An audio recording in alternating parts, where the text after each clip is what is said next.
det var frekvenstransformation.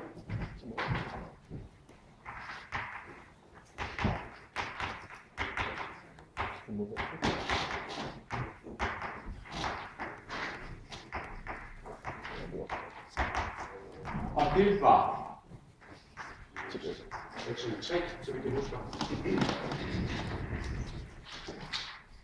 Frekvenstransformation handler altså om at få trukket noget mere information ud af et givet signal. Få det båret over i en anden verden, sådan, så vi kan se nogle andre ting. Det gør ikke noget ved signalet, der er ligesom ikke tilfører information, så det er der det hele. Vi bruger så at sige bare et værktøj til at finde ud af, hvad der gemmer sig i det signal.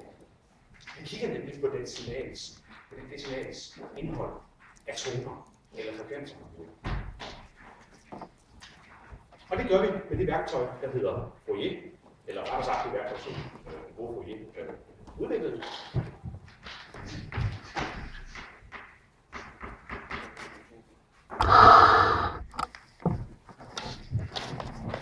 Nemlig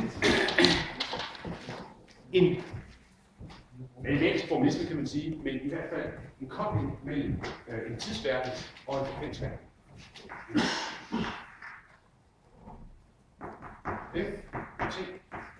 Og så har man en Fourier-transformation, der bærer vores signal over i en tonebeskrivelse.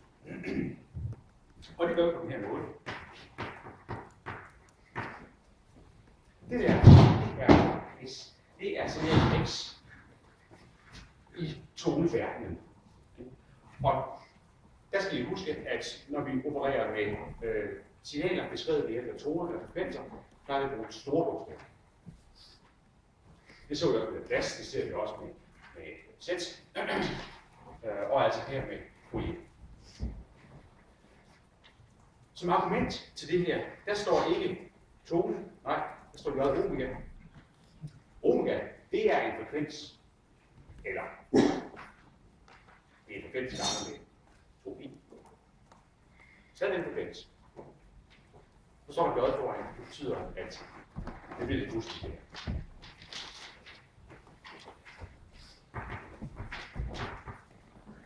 Og ganske rigtigt, det første vi møder, det er integraltegn.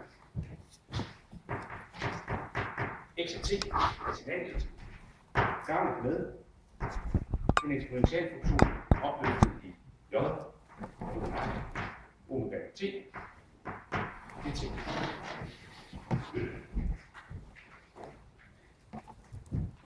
Hvad står der? Ja, der står, at vi har altså sådan en tingesnær i opløftet minus j, som man kalder for en basisfunktion.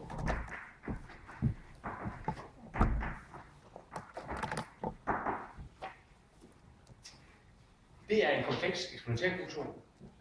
Så en kompleks eksponentiel funktion, det er jo en samling af kosinusser og sinusser. Det er godt. Vi har en relation, meget simpel relation, der hedder, at e opløftet i j et eller andet er det samme som kosinus til det der et eller andet plus j gange sinus til det der et eller andet.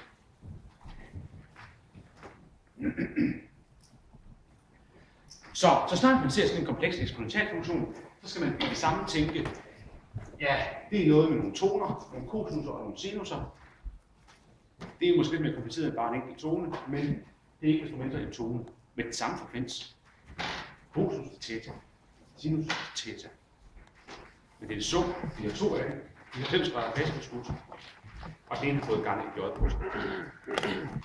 Okay.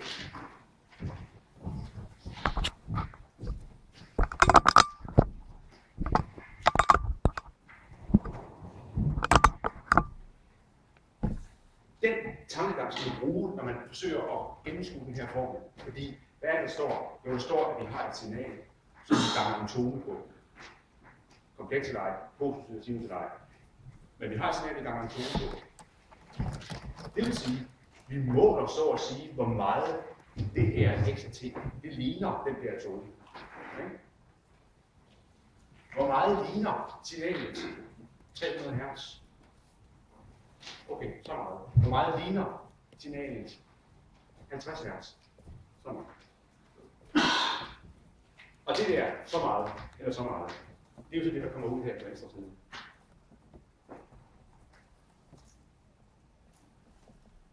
Grunden til, at der står integraltegn her foran, det betyder, at vi skal selvfølgelig kigge på hele signalen. Vi kan også bare tage en enkelt punkt og sige, lige følge den der kurve, der er godt nok meget 50 hertz. Formalismen siger, at vi tager hele signalen, kigger på, når vi starter, til vi slutter, og det må gerne være uendeligt, vi må også gerne være aftalt i det her tilfælde. Og så finder vi ud af, hvad frekvensen må det være. Frekvens og frekvens.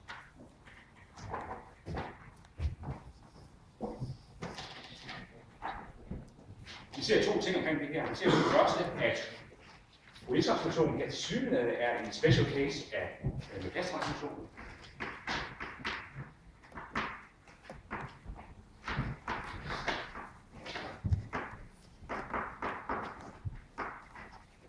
Hvor vi jo også havde noget, der lignede det der E opløftet i minus J. Ja, det stod så ikke. J, det er det, der stod derude. Hvad var der stod her? Hvad står der ved Laplace-transformationen her? Yes. I stedet for hvad? Ja. Der står S i stedet for J.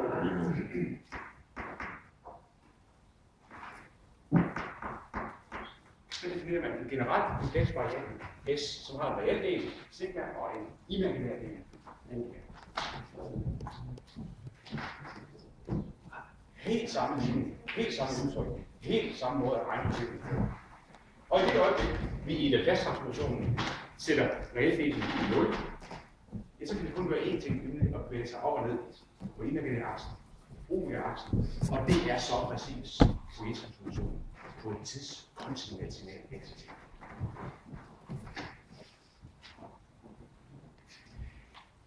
Vi konstaterer en ting mere omkring Fourier. Vi konstaterer mange ting. Den anden vigtige ting her er, at der også eksisterer en invers transformation. Det vil sige, at det er altså ikke sådan, at når først vi har transporteret vores signal x og t over i toneverdenen, så forbliver det der. Nej, vi kan godt tage den beskrivelse over i toneverdenen, og ligesom rekonstruere, eller bringe det tilbage til en tidsmæssig beskrivelse x og t. Og det kan man skrive på mange måder. Vi kan bare skrive, at x og t kan altså også findes som en invers Fourier-transformation af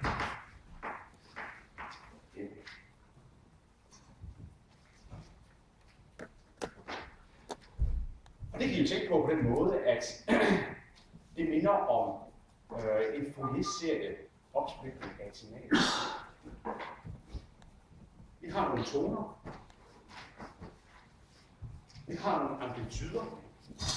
Det er rettere sagt en beskrivelse af, hvor meget der er af hver enkelt tone. Og det er klart, hvis man har en helt og fuldstændig beskrivelse af, hvor meget der er af en given tone for alle toner, ja, så må man jo på en eller anden måde også kunne sige, hvad det er for et signal, man er at gøre. Det er ikke så klart, men det kan man.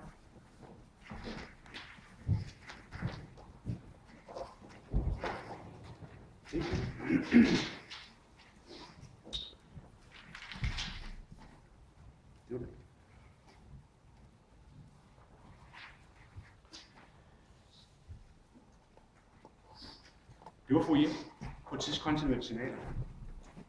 Vi havde også nogle regneeksempler. Jeg vil også gerne køre et regneeksempel igennem med. Jeg tror, vi tager de andre emner først, så vi er sikre på, at vi når det. Og er der tid tilbage, så tager vi et eksempel.